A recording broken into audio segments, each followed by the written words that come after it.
ॐ गणानां त्वा गणपतिगुं हवामहे कविं कवीनामुपमश्रवस्तमं ज्येष्ठराजं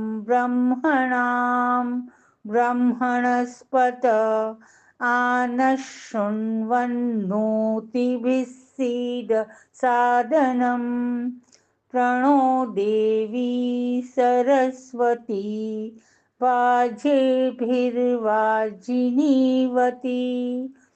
धीनामवित्र्यवतु गणेशाय नमः सरस्वत्यै नमः श्रीगुरुभ्यो नमः हरिः ॐ ॐ शान्ति शान्ति शान्तिः।